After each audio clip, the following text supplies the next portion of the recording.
बोलो सतगुरुदेव की जय। बंदी छोड़ कबीर परमेश्वर जी की जय। बंदी छोड़ गरीबदास जी महाराज जी की जय। स्वामी रामदेवानंद जी गुरु महाराज जी की जय।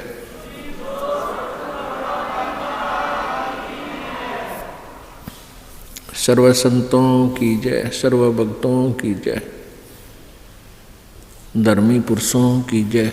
श्री काशी धाम की जय, श्री छुडानी धाम की जय, श्री करौथा धाम की जय, श्री बरवाला धाम की जय। सत साहिब ग्रीव नमो नमो सतपुरुष को नमस्कार गुरु की नहीं। सुर नर मुनि जन साधुआं संतों सर्वस्ती नहीं। सतगुरु साहेब संत सब डंडो तुम प्रणाम। आगे पीछे मध्य हुए तिनको जा कुर्बान। नराकार निर्विषम काल जाल वैभंजनम निर्लेपम निज निर्गुणम अकल अनुबेशुंदनम। सोहम सुरति समाप्तम सकल समाना निर्तलय। उज्ज्वल हीरंबर हरदमम बेपरवा अथाह वार पार नहीं मज्जतम।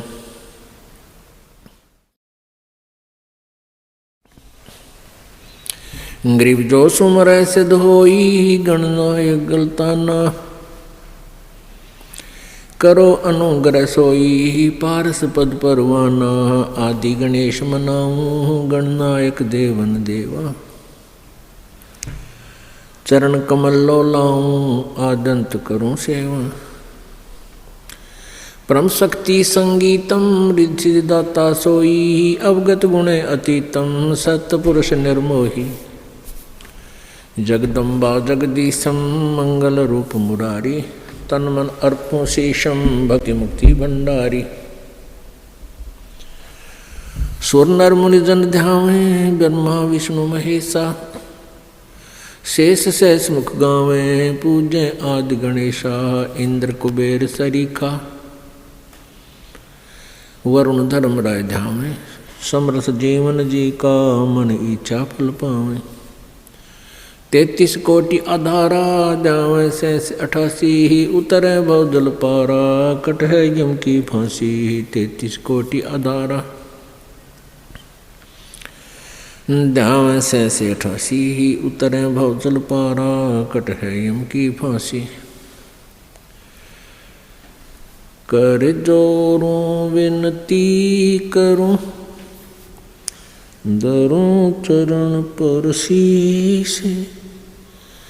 गुरु जी राम देवानंद जी महाराज जी ने दियो नाम बख्शीश।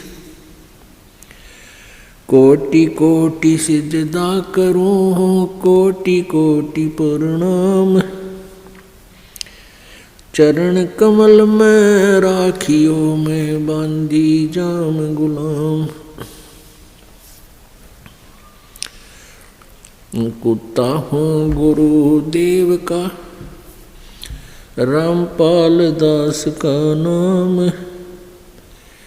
गले प्रेम की जेवड़ी जाखें चोवा जाऊं। तो करो तो बावड़ू दूर दूर करो तो जाऊं। जो राखो तो ही रहूं जो देवो सुख।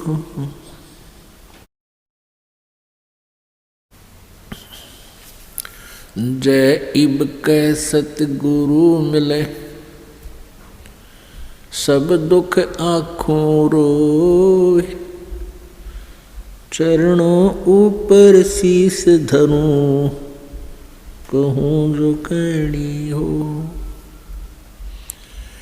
कबीर गुरु जी मिलेंगे पूछेंगे कुशलात। आदि अंत की सब कहूँ अपने दिल की बात। गुरु जी तुम ना भूलियो चाहे लाख लोग मिल जाहीं। हमसे तुमको बहुत है तुमसे हमको नहीं। कबीर तुमरे विसारे क्या बने, मैं किसकी शरण में जाऊं। शिव ब्रंच मुनि नारदा तिनके हृदय न समाऊं। अवगुण किए तो बहुत किए, करत न मनी हारे। बावे बंदा बख्श दियो, बावे गर्दन उतार। अवगुण मेरे बाप जी, बख्शो गरीब नवाज। जो मैं पूत कपूत हूँ, बहुर पिता को लाज। कबीर मैं अपराधी जन्म का, नक्सिक भरे विकार। तुम दाता दुख भंजना, मेरी करो संभार। परम पिता परमात्मा पूर्ण ब्रह्म, सारी सृष्टि के रचनहार कुलदेव, कुल के मालिक कबीर देव कबीर साहिब जी की असीम कृपा से आप जी सत्संग में पहुंच पाए। बहुत ही पुण्यभागी प्राणियों को यह सत्संग सुनने को प्राप्त होता है। सकल पदार्थ हैं जगमाही, कर्महीन नर पावत नाही। सभी इस संसार के अंदर परमात्मा समय समय पर प्रकट रहते हैं, या अपने कोई संत विशेष को अपनी शक्ति पावर दे करके इस धरातल पर भेजते रहते हैं, ताकि संत की प्रेजेंस इस पृथ्वी पर रहेगी तो जनता कुछ हाहाकार से बचेगी। संत न होते पृथ्वी पर तो जल मरता संसार। पुण्यात्माओं, मात पिता मिल जावेंगे 184 माँ, और सतगुरु सेवा और ये भक्ति भाई फिर मिलन की ना। जिस भी प्राणी के शरीर में, आप जिस भी पशु पक्षी के शरीर में जन्म प्राप्त करोगे, जो भक्तिहीन प्राणी हैं वो, तो वहाँ माता पिता भी होंगे, उनमें ममता भी ज्यों की त्यों होगी। जैसे कुत्ते बने तो कुतिया माता पिता हमें मिल जाएंगे, गधे बने तो वहाँ माता पिता होंगे, और ऐसी ही ममता होगी, ऐसा ही प्रेम एक दूसरे में होगा। तो पुण्यात्माओं, परमात्मा यही बताना चाहते हैं कबीर देव जी कि तुम संसारिक क्रियाओं को इतना महत्व देते हो कि सत्संग में भी नहीं पहुंच पाते हो। तो परमात्मा यही बताते हैं कि ये माता पिता, ये परिवार प्रत्येक प्राणी के शरीर में आपको उपलब्ध हो जाएगा, लेकिन सत्संग नहीं मिलेगा, सतगुरु नहीं मिलेंगे उन अन्य प्राणियों के शरीरों में। तो मानव शरीर के अंदर जो प्राणी भक्ति नहीं करता है, वो अपने जीवन को व्यर्थ कर रहा है। परमेश्वर की वाणी में है कि मानुष जन्म पाए कह, जो नहीं रटे हरि नाम। जैसे कुआ जल बिना, बनवाया क्या काम। अपने आत्माओं, परमात्मा हमें बार बार आकर के यही समझाना चाहते हैं कि तुम मनुष्य जीवन प्राप्त करके इसमें प्राप्त सुविधाओं को प्राप्त करके आप भूल जाते हो परमात्मा को, क्योंकि ये जो भी पुण्य, आपके पुण्य से ही आपको मानव शरीर प्राप्त है, और आप ही की मलाई है पिछले जन्म की, पुण्य संस्कार हैं, उनको आप बर्बाद कर रहे हो। बहुत ही पुण्यकर्मी प्राणी को परमात्मा मानव शरीर देता है, उससे भी पुण्यकर्मी प्राणी मानव शरीर पाकर भी जो अत्यधिक पुण्यकर्मी प्राणी है उसको सत्संग मिलता है। तो मानव शरीर प्राप्त करके जो भक्ति नहीं करते हैं प्राणी, परमात्मा बताते हैं कबीर थोड़ा जीवना, कबीर थोड़ा जीवना ये मंडे बहुत मंडाने, सभी उबा पंथ सिर ये राव रंग सुल्तान। कबीर एक दिन ऐसा होएगा सबसे पड़े बिछो, राजा राणा राव रंग भाई सावधान क्यों न हो। उजड़ खेड़े ठेकरी ये गड़गड़ गए कुमारे, रावण जैसे चले गए वो लंका के सरदार। अब परमात्मा हमें याद दिलाते हैं कि तुम इस छोटे मोटे कोई व्यवसाय में को या कोई कोठी कार फैक्ट्री को प्राप्त करके परमात्मा से दूर हो जाते हो, उसके लिए बताते हैं कि कबीर जीना थोड़ा बहुत ही कम समय है ये,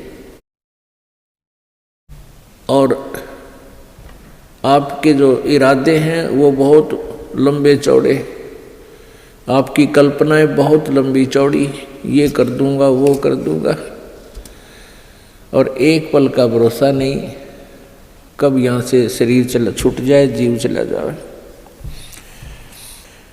कबीर थोड़ा जीवना ये मंडे बहुत मंडाने, दूर तक के पता नहीं क्या क्या सोच बना रखी है, कल्पना कर रखी है, ये कर दूंगा वो कर दूंगा। और कहते हैं सभी चल रहे हैं यहाँ से, सभी का एक दिन प्रतिदिन कम हो रहा है। हम कितने नशे में हैं।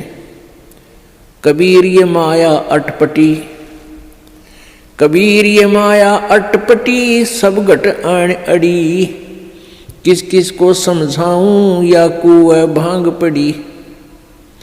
इस काल भगवान ने ये त्रिगुणमयी माया, रजगुण ब्रह्मा, सतगुण विष्णु, तमगुण शिव जी के द्वारा ये आप जी को यहाँ उलझा रखा है, इस माया जाल में फंसा रखा है।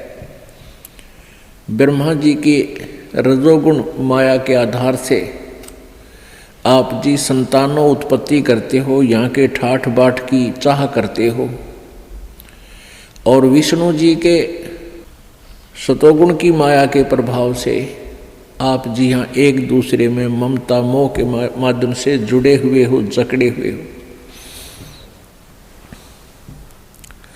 तो पर आप जी के हमारे ऊपर इतना जबरदस्त दबाव है कि हमें कुछ भी दूर तक का सूझता नहीं, हमें होश नहीं है।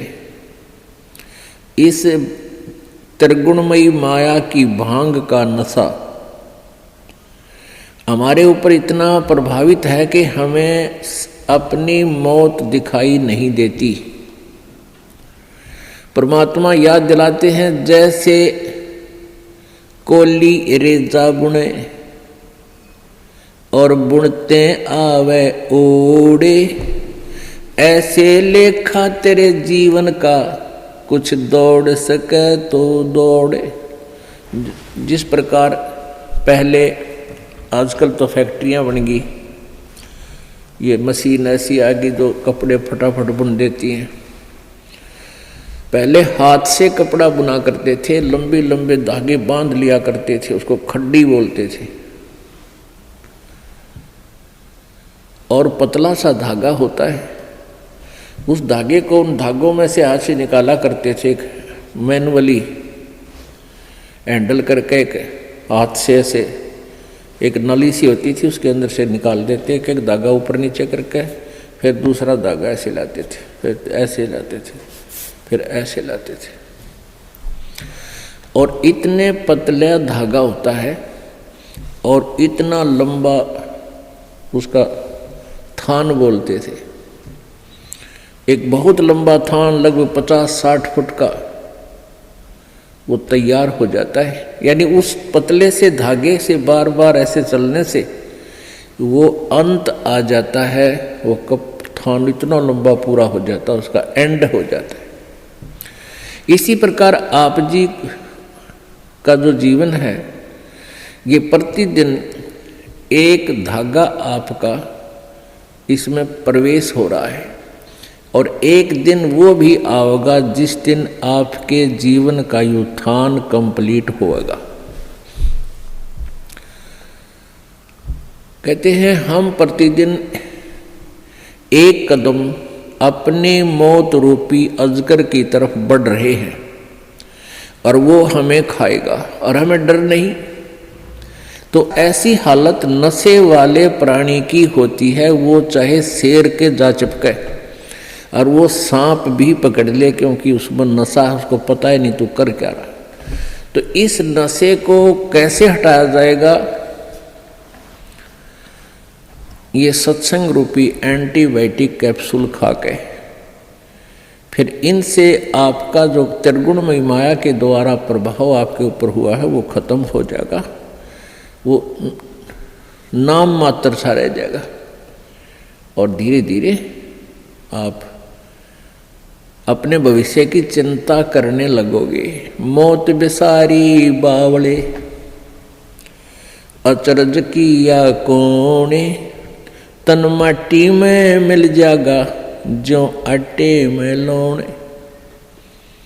परमात्मा कहते हैं तो मौत भूल गया, तने कितना बड़ा आश्चर्य कर रखा है। एक बार यक्ष ने युधिष्ठिर जी से प्रश्न किया था कि इस संसार में सबसे बड़ा आश्चर्य क्या है?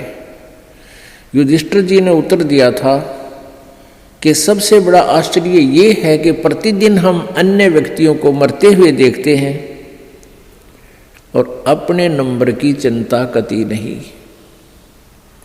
यहाँ भगवान बंदी छोड़ कबीर साहिब जी कहते हैं कि मौत बेसारी बावड़े तन अचरज किया कौन, और ये तन माटी में मिल जाएगा जो आटे में लौण। आपका कितना सुंदर शरीर, जिसके लिए आप इस मानव शरीर को स्वस्थ रखने के लिए, इसके प्रोटेक्शन के लिए, इसको जीवित रखने के लिए हम सारा जीवन लगा देते हैं। यदि कोई व्यक्ति भयंकर रोग से ग्रस्त हो जाता है और उसके इलाज पर लाख 2 लाख 3 रुपये लगने हों तो वो पैसे भी लगा देगा। अपनी कोई ज़मीन जायदाद भी बेचनी है उसको भी बेच देगा, क्योंकि ये इतना प्रिय है। और ये इस प्रिय शरीर से यदि तूने परमात्मा की भक्ति नहीं की, परमात्मा कहते हैं कबीर जी, आप जी ने यदि भक्ति नहीं की, परमात्मा की साधना नहीं की, तो आप जी का ये शरीर, इसका नाम और निशान नहीं मिलेगा। ये ऐसे मिल जाएगा पृथ्वी में जैसे आटे में नमक, दृष्टिगोचर नहीं होता।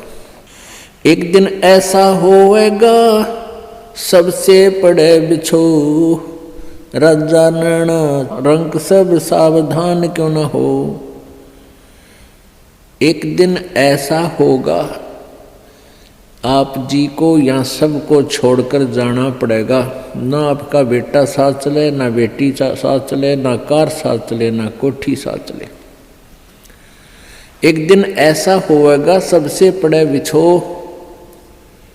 इसलिए परमात्मा कहते हैं राजा राणा रंग सब सावधान क्यों ना हो, यानी सावधान हो, सतर्क हो, डरो परमात्मा से और उस मौत से, आने वाले उस दिन को याद रखो। फिर बुराई नहीं कर सकते आप पाप नहीं कर सकते, आप भगवान की भक्ति को नागा नहीं कर सकते जब आपको मौत याद रहेगी। हमने सबसे पहले उसी वस्तु को भूला जो सदा याद रखनी चाहिए थी। कौन कौन सी? एक तो परमात्मा और दूसरे मृत्यु। उजड़ खेड़े ठीकरी ये गड़गड़ गए कुमारे, वो रावण श्रीखे चले गए वही लंका के सरदार। आप देखते हो जगह जगह कोई नगर उजड़ गया, उसको खेड़ा बोलते हैं। जो कोई गांव कहते हैं, गांव खराब गर्क हो गया था तो वहाँ छोटी छोटी ईंटें, बर्तन फूटे हुए मिट्टी के, उनके ठीकरे वो नजर आते हैं। तो परमात्मा याद दिलाते हैं कि ये उजड़ खेड़े ठीकरी, और वह भी आपकी तरह ठाठ से रहा करते थे, भगवान भूल गए थे। और गड़गड़ गए कुम्हार, रावण जैसे चले गए वो लंका के सरदार, आपकी तो औकात क्या है। ऊंचा दिखे धौलहरा ये मंडी चिति पोले, एक हरि के नाम बिना ये जम्मा रहेगा रोले। कहते हैं आप जी को ये काल आपकी रोल मार रहा है। रोल मारना आपको मूर्ख बना रहा है। अब बहुत बड़ा आलीशान कोठी बना ली, उसका खूब संगे मरमर ला दिया, उसके बढ़िया बढ़िया पत्थर लगा दिए, और इसने देख देख कर तू भगवान को भूल गया। ऊंचा दिखे धौलरा और मंडी चिति पोले,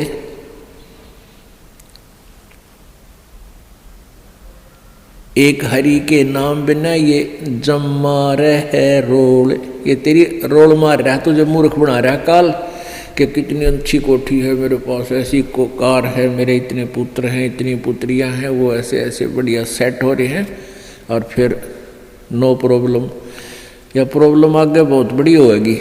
जो आज भगवान नहीं बज रहे, गधा बनेगा प्रॉब्लम है प्रॉब्लम, कुत्ता बन गया प्रॉब्लम है प्रॉब्लम। तो उनका समाधान अब ही हो सकता है पूर्ण परमात्मा की सत्य भक्ति से और पूर्ण सतगुरु की शरण में आने से।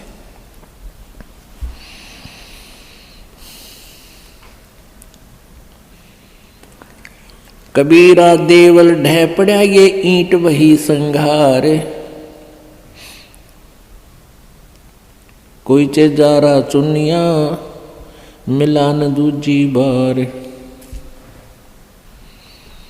कहा चुनावे मैडिया ये चुना मटी लाए, मौत चुनेगी पापड़ी तन दौड़ कलेगी आए। परमात्मा कहते हैं, भगवान कबीर जी कहते हैं कि भक्ति के बिना आपके ये लंबी लंबी कोठियां बनाने लग रहा है, और यह मौत पापड़ी तन एकदम झपट्टा मार के ले जाएगी, और ये कोठी तेरी यहीं रह जाएगी।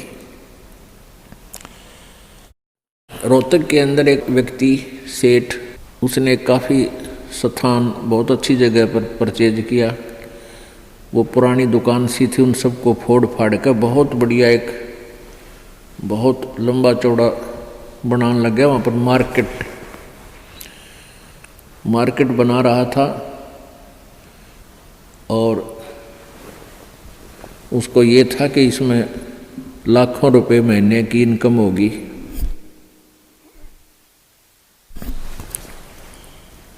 अब वो मार्केट तो बनी भी नहीं थी, वहाँ जो वर्कर काम करें थे उनको पेमेंट की, और वो वर्कर वहाँ बैठकर अपने पैसे पेमेंट को गिन रहे थे, संभाल रहे थे। और वहीं पर गर्मियों के दिन थे, उस सेठ ने वहीं पर नहाने के लिए एक पट नीचे ईंट सी बिछा रखी थी, और ठंडा पानी की वहाँ व्यवस्था थी। तराई के लिए नहाने लग गया। अब स्नान करके धोती बांधी थी, कुर्ता पैर नहीं पाया, एकदम गिर गया, और गिर गया कि मर लिया खड़ा खड़ा। उसका समय पूरा हो चुका था, वो एकदम समाप्त हो गया वहीं पर। तो यहाँ परमात्मा याद दिलाते हैं, कहाँ चुनाव है मेडिया मतलब बड़े बड़े कोठियाँ, और चुना माटी ला, और मौत चुनेगी पापी तने दौड़ के लेगी आ।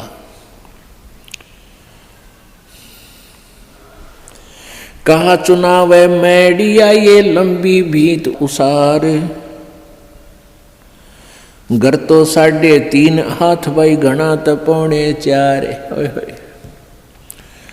परमात्मा कहते हैं कि क्यों लंबी लंबी कोठियाँ, एक कोठी में 6 कमरे, फिर डबल सटोरी, फिर ट्रिपल सटोरी। परमात्मा कहते हैं तूने एक ही चारपाई पर सोना है, और वह एक कमरे की एक कोण में डलेगी, बाकी का सारा तेरा बनाया हुआ वो मकड़ी वाला जाल खाली पड़ा रहेगा। तो परमात्मा कहते हैं गरता 3.5 हाथ और घना तो 4.25। एक व्यक्ति का अपना शरीर का जो डायमेंशन है, अपने हाथ के 3.5 हाथ, 3.5 हाथ, कोई चाहे छोटा है चाहे बड़ा, अपने हाथ नाप के देख लियो, उसका लंबाई 3.5 हाथ की होती है और एक हाथ का ऐसे पूरा विस्तार होता है। कहते हैं घरता 3.5 हाथ, यानी इतनी जगह चाहिए तेरे को, तेरा शरीर आ जाए उसमें। और घना तो 4.25, यानी घना कर 3 इंच फालतू और बना ले। कहने का भाव यो है कि मिनिमम प्रत्येक चीज को मिनिमाइज कर दो और फिर देख सुख परमात्मा का, आनंद देख मालिक का। जिस कोठी बंगले के बनाने के लिए ना जाने कितने 2 नंबर के काम करे, या कर्जा वर्जा ले गए कोठी बनावा दुनिया में लोग दिखावा करने के लिए, फिर वो कर्जे वाले पीछे पीछे आप लुकता फिरे, सो झूठ बोला, आज कोई ना कह दे करके बाहर जा रहा है। वो दिन की चैन रात की नींद दोनों गई। तो इस प्रकार हमने समाज लोग को नहीं देखना है, हमने अपने मालिक के ज्ञान को ही आधार बना के अपना जीवन सुचारू करना है। कबीर 5 तत्व का पूतला मानुष दरिया नाम, 4 दिना के कारण ये फिर रोक ठाम। अब क्या बताते हैं, ये 5 तत्व की बना हुआ ये मिट्टी का शरीर, इसका मानुष दरिया नाम और 4 दिना का जीवन है। पता नहीं कहाँ कहाँ पर कोठी बनाता है, गुड़गांव में एक प्लाट ले लिया, हिसार में एक बड़ा बड़ा मकान ले लिया, जींद में अर्बन स्टेट में कोठी ले ली। परमात्मा कहे 2 दिन का जीना है और पता नहीं कित कित स्थान रोक के बैठा है।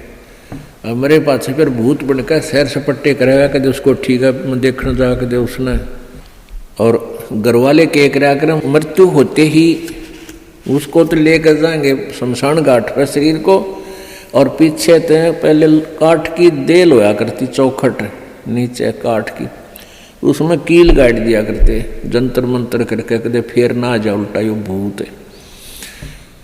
और वो सारा जीवन खो दे उस कोठी बनाने में, उसको वापस प्रवेश निषेध। देखिए बुंडी बन रही हमारे साथ, क्योंकि हमें ज्ञान नहीं मिला, हमें तत्वदर्शी संत नहीं मिले जो यहाँ से हृदय हटा दे। कबीर कहाँ गर्बिया ये ऊंचा देख आवाज से, काल पड़े जमी लेटना तेरा ऊपर जम गा से। परमात्मा कहते हैं कि अभिमान कर रहा है, कि गर्व कर रहा है तू इस ऊंचे मकान और कोठी का, कल को तेरी मृत्यु हो जाएगी और फूंक देंगे तेरे को शमशान घाट पर, और उस मिट्टी पर घास जमेगा, गधे फिरेंगे, कुछ डांगर अंडा करेंगे तेरी माटी के ऊपर के। पुण्यात्मा हम भगवान से दूर हो गए, कारण क्या है कि हमें ज्ञान नहीं मिला। बच्चे को बचपन में जो शिक्षा चाहिए थी वो शिक्षा नहीं मिलती।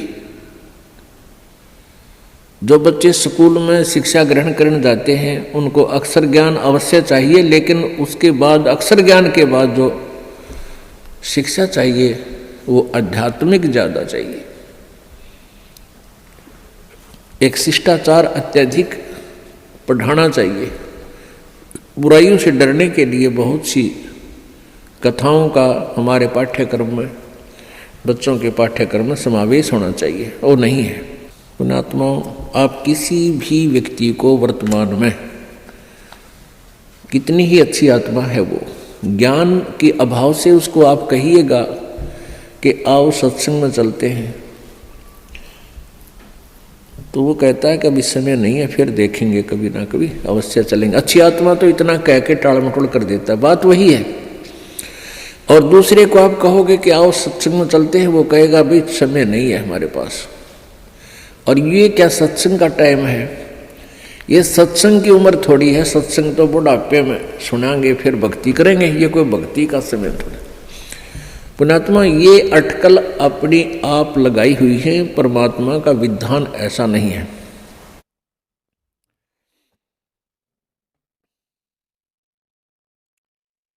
अब परमात्मा क्या बताते हैं, कबीर कहाँ गर्भियो ये काल गह करके से, न जाने कित मारेगा यो के घर के परदेश। पिछले वर्ष सन 2010 की बात है। यहाँ इसार का एक डॉक्टर, बहुत सुप्रसिद्ध डॉक्टर आँखों का, और बहुत पैसा उसके पास, अपने पुत्र का एडमिशन कराने के लिए गाड़ी में जा रहा था, पुत्र, उसकी पत्नी और वो स्वयं, और रास्ते में दुर्घटनाग्रस्त हो गए, तीनों की मृत्यु हो गई। आज शेष बचे हुए कोई भी उस परिवार के सदस्य से आप जाकर कहिए कि आओ सत्संग में चलते हैं, वो भी कहेंगे समय नहीं है हमारे पास। अन्य किसी डॉक्टर से आप जाकर कहिए कि चलो सत्संग सुनो कुछ देर, वो कहते नहीं मेरे पास तो मरीजों की लाइन लगी हुई है, मेरे पास समय नहीं है। तो एक डॉक्टर लाइन नहीं, किसी को भी आप कहिए जाकर के। पुण्यात्माओं, इसका कारण क्या है कि हमें अध्यात्म ज्ञान बिल्कुल नहीं, आध्यात्मिक ज्ञान के बिना हमें डर नहीं हो सकता, चिंता नहीं बनती, और जब तक हमें परमेश्वर की महिमा का ज्ञान नहीं होगा तो हमें रुचि नहीं बनती। अब हमारे को जो ज्ञान दिया गया बचपन में, यही दिया गया कि उसके लड़के ने कोठी बना ली, वो डॉक्टर लगा हुआ था, प्राइवेट क्लिनिक है, 2 कोठी बना दी, कार ले ली। अब जितने भी बच्चे डॉक्टरी कर रहे हैं, ट्रेनिंग कर रहे हैं, उनका मूल उद्देश्य, टारगेट यही हो जाता है मैं कोठी बनाऊं और कार लूं। यदि हमारी एजुकेशन में ये आध्यात्मिक ज्ञान अत्यधिक प्रवेश हो तो उन बच्चों का ये टारगेट ना रहे, और वो बिल्कुल बहुत जायज़ फीस ले, जायज़ काम करें और बहुत ही सस्ता ट्रीटमेंट करें, भगवान से डरने वाले होंगे। अब तो रोगी मर गया, ट्रीटमेंट के अंतर्गत अपना हिसाब बना कर देंगे, हमारा पूरा हिसाब दे जा, पैसे दे दो, ये एडवांस जमा करा लेते। बात ये नहीं है कि पैसे ना लो, पैसे तो उनके लगे हैं, देने भी चाहिए, लेने भी चाहिए, लेकिन 1 के 20 नहीं लेने चाहिए, 1 के 100 नहीं लेने चाहिए, और वो 1 रुपये की चार्ज के 100 लेते हैं। और फिर कहाँ ले जाते हैं, यही छोड़ जाते हैं। परमात्मा कहते हैं इस माया के कारण फिरा देश प्रदेश। अभी पीछे समाचार पत्र में आया हुआ था, हरियाणा अंबाला का रहने वाला एक लड़का इटली गया हुआ था, वहाँ से वापस आया, क्योंकि वहाँ यहाँ की बजाय, हिंदुस्तान की बजाय वहाँ अधिक पे मिलती है, तनख्वाह मिलती है, रोजगार के लिए वहाँ गए, अच्छा पैसा लेकर आते हैं वहाँ से। तो फिर वो अपने परिवार को लेकर के गाड़ी में, उसका अपना परिवार 3 सदस्य, एक पुत्र 2 हुए, और एक भाई की पत्नी और उस भाई का बच्चा, वो 5 जावे थे पीर पूजन, पीर की पूजा करने। और उस पेपर में लिखा, समाचार पत्र में लिखा हुआ था कि वो एकदम इतनी ऊंचाई से गुजर रहे थे कि वहाँ से गाड़ी पलट गई और 50 फुट नीचे तालाब में गिर गई, वो 5 मर गए। पुण्यात्माओं, हम भूल जाते हैं कि ये घटना उसके साथ घटेगी, हमारे साथ नहीं घटेगी। हमारे साथ ऐसी नहीं घटेगी तो कोई और तरह की घट जाएगी, यानी काल ने तो हमारे को यहाँ से जो उसने समय निर्धारित किया उसी दिन उठा लेना है। एक भक्त बता रहा था कि मेरे मामा के 5 लड़कियाँ और मेरी मामी भात न्योतन जावे थी, 3 लड़कियों की शादी इकट्ठी। भात न्योत का वापस आवा थी, रोहतक के बस स्टैंड पर खड़ी थी। अब जिसकी 3 बेटियों की शादी है उसको किस प्रकार की चिंताएं कहाँ कहाँ से विचार व्यक्त कर सोचती रहती है। बस स्टैंड पर खड़ी थी बस की इंतज़ार में, और एक बस बैक होकर अपने स्थान पर लगे थी, वह थोड़ी सी टेढ़ी होगी। पीछे एक पोल खड़े थे, पुराने बस स्टैंड की बात है।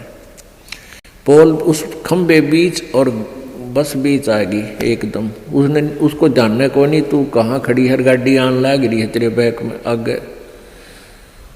आध घंटे में वही तड़प कर मर गई। अब पुण्यात्माओं कहते हैं और बात तेरा काम नहीं आवे संतों शरण लाग रे, और केसो व गफलत में बंदे जाग जाग न जागे।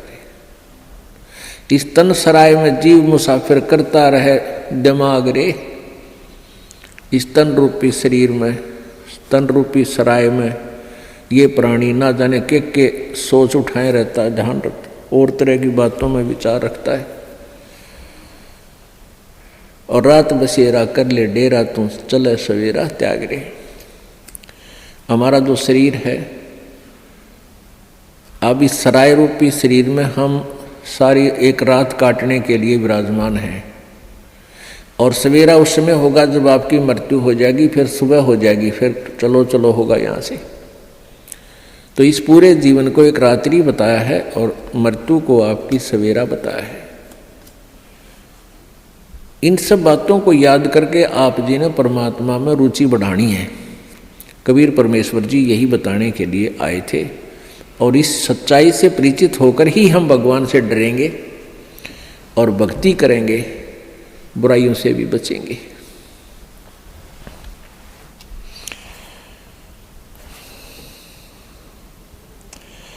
कबीर कहाँ गर्बियो काल गह करके से,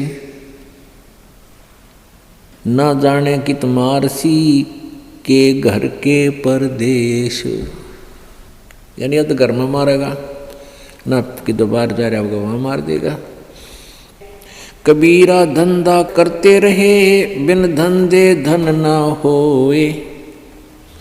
परमात्मा कहते हैं कबीर धंधा करता रहे बिन धंधे धन नाही, और जो नर भूले ज्ञान मूल को ते धंधे ध्यावे नाही।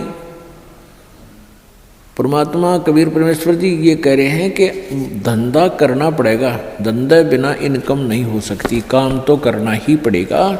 पर उनको उल्हाना दे रहे हैं कि जो इस धंधे में भगवान ना बजते, काम करते करते मालिक को याद नहीं रखते, वो नर अपना मूल, उस मूल ज्ञान से परिचित नहीं है, वो अपना जीवन व्यर्थ कर रहे हैं। अब कोई कहता भी अभी समय नहीं है, भक्ति नहीं करते, कोई टेंशन होगी है। पुण्यात्माओं ये टेंशन तो बनी रहेंगी, क्योंकि काल का लोक ही ऐसा है।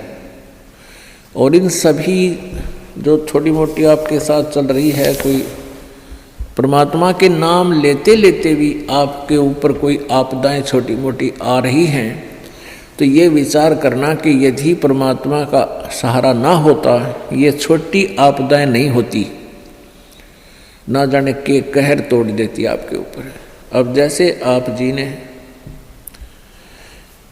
परमात्मा का, परमेश्वर कबीर जी का नाम ले रखा है, और फिर भी आप पर छोटी मोटी कोई आपदाएं आती हैं, आप ये सोच बैठते हो, कई बार मन इतना नालायक है, ये परमात्मा से दूर करने के लिए ना जाने कितनी स्कीमें तैयार करता है, अपने हिसाब से सोचता रहता है। क्या सोचते हैं कि मैंने पाठ भी करा दिया, मैंने 4-5 महीने नाम लिए भी हो गए हैं, और फिर भी मेरी भैंस मर गई।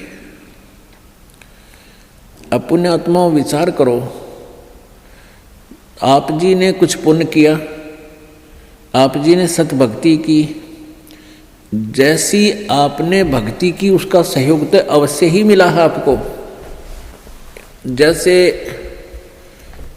सर्दी बहुत है, और उस सर्दी के अंदर आप जी ने स्वेटर पहन रखी है, और स्वेटर पहनने के बाद भी आपके हाथ पैर ठिठुर रहे हैं, आपको सर्दी लग रही है, तो कंबल ओढ़ना चाहिए। तो बुद्धिमान लोग ये नहीं कहा करते कि मैंने स्वेटर पहन रखी फिर भी सर्दी है और स्वेटर निकाल दूं, क्या फायदा स्वेटर का। कई भक्तों के मन में ऐसी दुर्भावनाएं आ जाती हैं कि हमने इतने दिन हो गए भक्ति करते ने, नाम लिए ने, और पाठ भी हम करा रहे हैं, और फिर भी हमारे ऊपर आपदाएं आ रही हैं।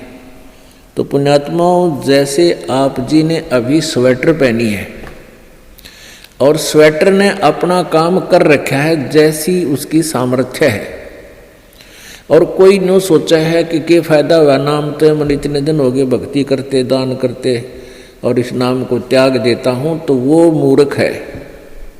मूर्ख मीन वो ज्ञानहीन है, इस तत्व ज्ञानहीन है, उसको अभी ये ज्ञान समझ में आया नहीं है। अब जैसे उस स्वेटर का जितना अपना प्रोटेक्शन करने का था वो प्रोटेक्शन उसने कर रखा है, लेकिन सर्दी ज़्यादा है, उसके लिए स्वेटर पहन, वो जर्सी पहन, और जर्सी से भी सर्दी नहीं लग रही है तो उसके ऊपर का कंबल या चादर मोटी ओढ़। ये नहीं कि सर्दी लग रही है तो इस स्वेटर न निकाल दूँ, जर्सी पहन ली, इससे भी सर्दी लग रही है इसको भी फेंक दूँ, तो उससे तो सर्दी आपकी जान ले लेगी। तो ऐसे ही आप जी जितनी भी भक्ति कर रहे हो अभी तक,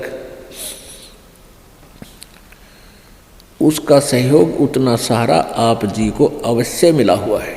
तो ये सोच लेना चाहिए कि आप जी के कर्मों की यह सर्दी बहुत ज़्यादा है, अत्यधिक है। आप जी भक्ति भी कर रहे हो, नियमित रह रहे हो और दान धर्म भी कर रहे हो, और फिर भी आपके ऊपर आपदाएं हैं, तो आप जी की ये कर्मों की सर्दी बड़ी भयंकर थी। अगर आपने प्रोटेक्शन ना कर रखा होता, परमात्मा की शरण में नहीं होते, तो आपकी जान चली जाती, परिवार में भी बहुत हानि हो जाती।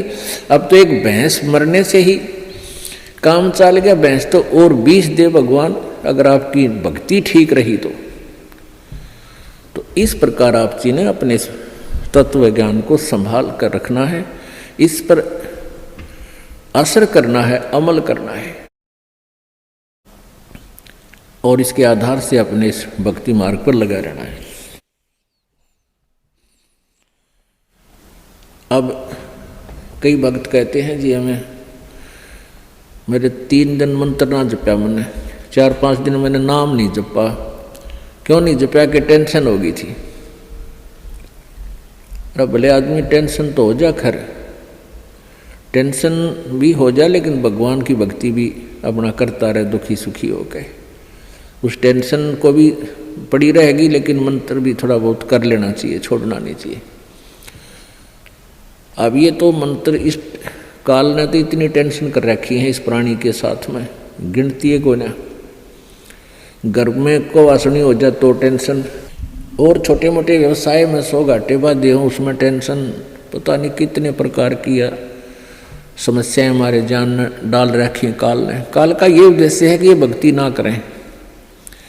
जब इनको मनुष्य शरीर प्राप्त हो तब तो इनमें इतनी टेंशन भर दी या विकार भर दिए, कोई घुट्टी लावे, कोई जुआ खेले, कोई दारू पीवे, बीड़ी पीवे, सिगरेट पीवे, कोई 2 नंबर के काम में, कोई कोठी बनाने के काम में, यानी को इनको सबको ऐसा व्यस्त कर रखा है कि फुर्सत है को ना। और फिर अब ये है भक्ति का समय आ गया, अब ये भक्ति युग आ गया, भक्ति का काल आ गया, समय भक्ति काल, बिचली पीढ़ी आएगी, और इसमें काल ने कति पूरा अंगा ला दिया। ऐसे ये टेक्निकल जो ना ऐसे बना दिए इलेक्ट्रॉनिक इंस्ट्रूमेंट, जैसे mobile phone, TV, satellite, internet, कि ये जीव जब भी आँख खुले रात ने या तो मोबाइल में बकवास देख ले, या सामने टीवी रिमोट से ऑन, उठ कर भी ना जाना, रजाई में पड़ा पड़ा ऑन कर ले, उसमें नाचने गाने बकवास सुन ले, यानी भक्ति से कोसों दूर रहे ये प्राणी। अब इसने कितना कुछ, अभी 20-30 वर्ष से आप देख रहे हो कितना कुछ साइंस ने तरक्की कर दी, या काल गिवन है, इस काल ने दे रखी है। और परमात्मा ने भी ये समय इसीलिए चुना था कि अब ये जो साइंस के इंस्ट्रूमेंट हैं ये हमारा काम आएंगे। एक जगह बैठे और लाखों करोड़ों जगह टीवी में परमात्मा की महिमा को घर बैठे सुन सका करोगे। हम इनमें बकवाद क्यों देखेंगे, हम भगवान देखेंगे, परमात्मा की चर्चा सुना करेंगे, तो हम इसका सदुपयोग करेंगे। तो पुण्यात्माओं, ये परमेश्वर कहते हैं जिन हर जैसा सुमरिया अर्ता को तैसा लाभ, ओसा प्यास न भाग ही जब लग दसैनी आब। जिन्होंने जैसी भी भगवान की भक्ति की है उनको उतना ही लाभ अवश्य मिलेगा। और ओस पीने से प्यास नहीं बुझती, ओस चाटने से प्यास नहीं बुझती। प्यास बुझेगी गट गट गिलास पीने पानी के गिलास पिया जब प्यास बुझेगी। तो हम पहले क्या करते थे, दान धर्म कितना करते थे, 2 रुपये चढ़ा दिए को 5 मुश्किल थे, 10 चढ़ा दिए तो बड़े खुश होया करते थे। या 100 रुपये का प्रसाद बांट दिया हनुमान जी के मंगलवार ने, तो ये हमारी पूजाएं थी। तो ये तो हम ओस चाट रहे थे। और अब आप देख रहे हो पाठ के पाठ करवाए जा रहे हैं, भगवान के हवन के लिए जोत के पैसे, जोत का घी दान किया जा रहा है। ये गिलास के गिलास पिए जा रहे हैं और इनसे प्यास बुझेगी। कोई पाठ करवा रहा है, कोई वैसे गुप्त दान, खूब वैसे दान दे रहे हैं, तो ये गिलास के गिलास पानी के पिए जा रहे हैं। इनसे प्यास बुझेगी, इनसे आपको पूर्ण लाभ होगा। और सतभक्ति मंत्र करेंगे, आजीवन मर्यादा रहेगी। अब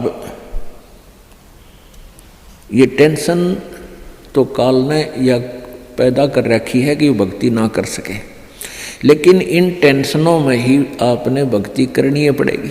चाहे रो के करो, चाहे खुश होकर कर लो, दुखी होकर कर लो।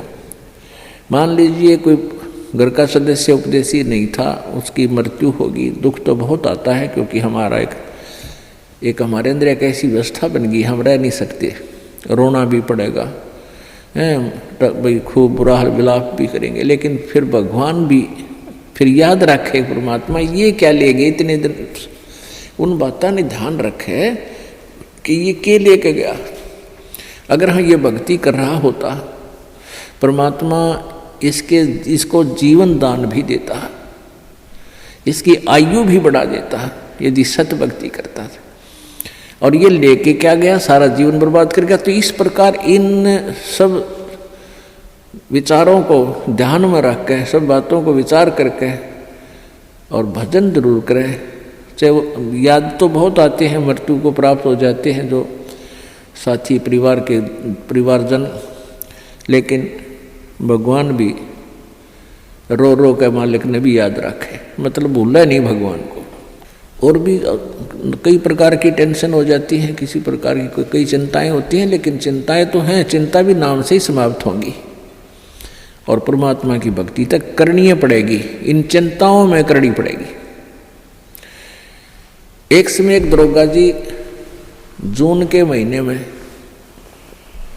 यानी गर्मी के मौसम में घोड़ी पर सवार होकर जा रहा था किसी दूसरे गांव में। रास्ते में किसान ने रहट जोड़ रखा था, रहट, हरहट। वो रहट क्या होता था कि उसमें एक पुली होती थी लोहे की, उस पुली के ऊपर के ऐसे एक चैन डाल दी जाती थी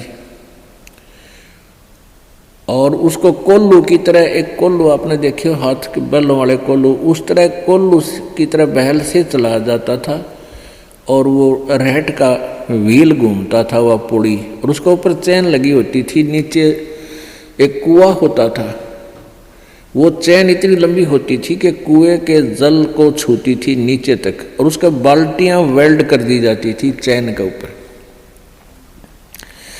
और वो बैल से बैलों को चला घुमाया जाता था कोल्लू की तरह, तो वो व्हील घूमता था, वो पुड़ी घूमती थी, वह चैन साथ में घूमती थी, और नीचे से पानी आकर के खेतों में डलता था। और खाली बाल्टियां वापस चली जाती थी और भरी बाल्टियां चैन के साथ ऊपर आती थी, ऐसे चलती थी। तब वो पानी खेतों में सिंचाई के काम आता था। तो किसान की घोड़ी को प्यास लगी, किसान को भी प्यास लगी। उसने देखा कि सामने रहट चल रहा है और पानी पीवेंगे, घोड़ी को भी पिलाएंगे। अब जो ही उस घोड़ी को निकट लाया वो दरोगा यानी वो SHO, तो रहट के अंदर से आवाज आया करती थी, वैसे जुगाड़ होया करते थे। वो व्हील व्याल चढ़ा रखे थे, वो चर चूं करके वह काफी जोर की आवाज आती थी उससे। वह घोड़ी उस चरचू ने सुनकर, चींचू ने सुनकर और वह फड़क गई, 1 किला दूर जाके डटी। दरोगा जी गुस्से में हो गए, करे किसान या चूं चूं बंद कर दे भाई, ची चू बंद कर दे, मेरी घोड़ी डर रही है, मैंने पानी पीना और पिलाना है।